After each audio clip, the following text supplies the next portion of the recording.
Hello and welcome to part 2 of this video on romance for our Love Through the Ages topic.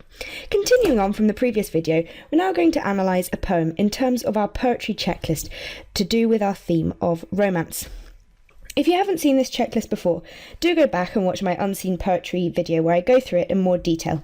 But essentially, the 6 main things we need to look out for when analysing poetry are form, structure, language, voice, context, and meaning. So the poem we're going to be looking at is sonnet number 116 by William Shakespeare, and his sonnets were published in 1609.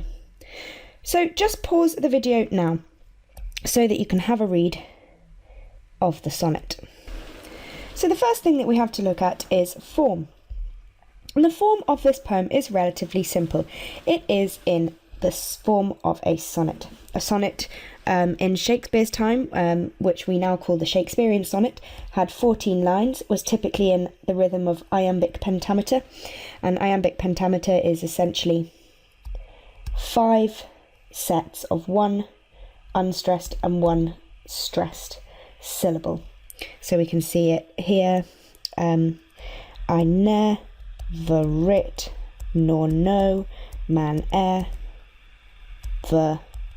loved. So you can see that there's 1, 2, 3, 4, 5 sets of 1 unstressed and 1 stressed beat. So that's iambic pentameter. We also see a rhyming couplet at the end of the poem, which is very typical of the Shakespearean sonnet. And we also see a turn in the final couplet. And a turn is just when the focus of the poem shifts or a contrasting argument is presented. And the sonnet was obviously the traditional form for love poetry. So now we move on to looking at structure, and there are lots of structural elements that are interesting in this poem, and I've just highlighted a few here.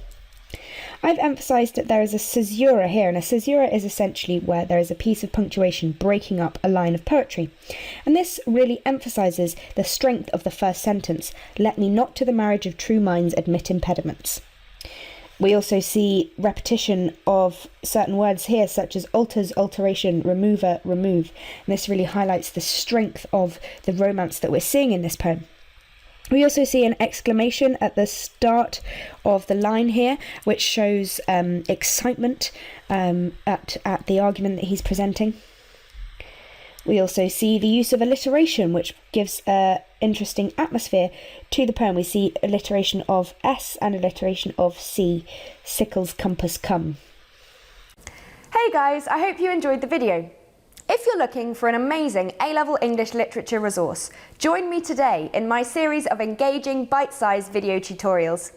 Together, we will concisely cover all the important concepts required by your exam board specification, as well as practically apply what we have learnt through exam-style questions, focusing on how best to structure your answers in order to maximise marks.